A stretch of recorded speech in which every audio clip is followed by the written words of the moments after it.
भारत की संस्कृति एक बेहद खूबसूरत और रंगीन ताने बाने की तरह है।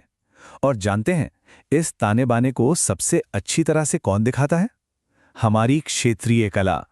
तो यहाँ एक सवाल उठता है ना, जब शब्द कम पड़ जाएं तो कोई भी संस्कृति अपनी कहानियां, अपनी पहचान कैसे जिंदा रखती है? इसका जवाब है कला।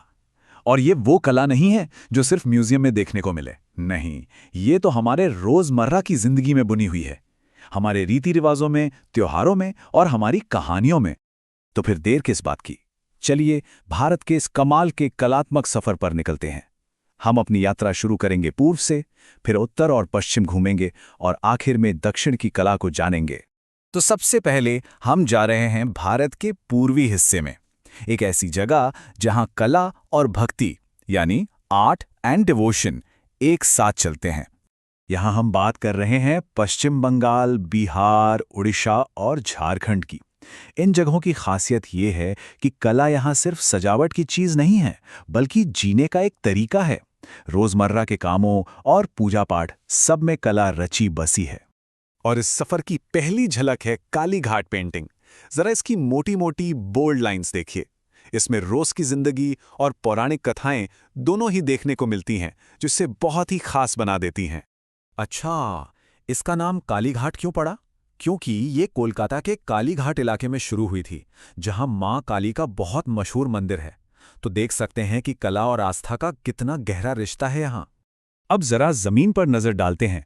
पूर्वी भारत में फर्श पर चित्रकारी की भी एक बहुत ही खूबसूरत परंपरा है। चावल के पाउडर जैसी मामूली चीजों से इतने सुंदर और बारीक डिजाइन बनाए जाते हैं कि बस देखते रह जाएं।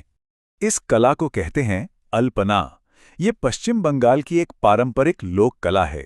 इसे ज्यादातर घर की महिलाएं चावल के पाउडर से अपनी उंगलियों से ही फर्श और दीवारों पर बनाती हैं। ये एक तरह से घर को पवित्र और सुंदर बनाने की कला है। और रुकिए, बात यहीं खत्म नहीं होती। पूर्वी भारत की कला का खजाना बहुत बड़ा है। ओडिशा और बंगाल का पट्टचित्र है, फिर बिहार की दुनिया भर में मशहूर मधुबनी कला है, और झारखंड की अपनी खास लोक चित्रकला जादो पटिया भी है। चलिए अब पूर्व से निकलकर भारत के उत्तरी और पश्चिमी इलाकों का रुख करते हैं। ये वो हिस्से हैं जो अपने राज दरबारों और बहुत ही अनोखी लोक कलाओं के लिए मशहूर हैं।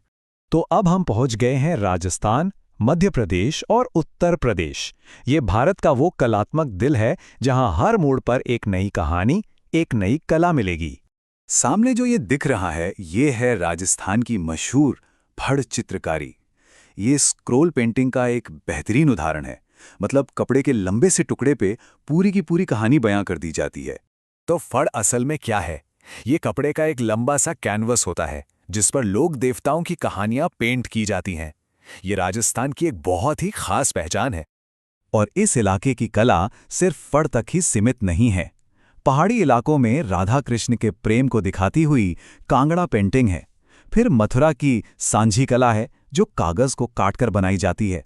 और मध्य प्रदेश में भील जनजाति के बीच मशहूर नंदन ब्लॉक प्रिंट भी यहीं की देन है। अब उत्तर से चलते हैं सीधे दक्षिण की ओर। दक्षिण भारत, जहां की कला में खूबसूरत पैटर्न्स और परफॉर्मिंग आर्ट्स का एक अनोखा संगम देखने को मिलेगा।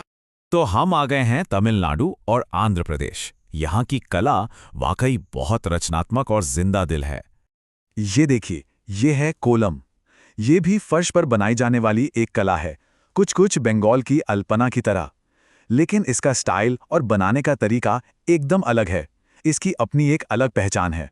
तमिलनाडु में कोलम रोज सुबह घरों के बाहर बनाया जाता है, एक तरह का रोज का रिचुअल है ये।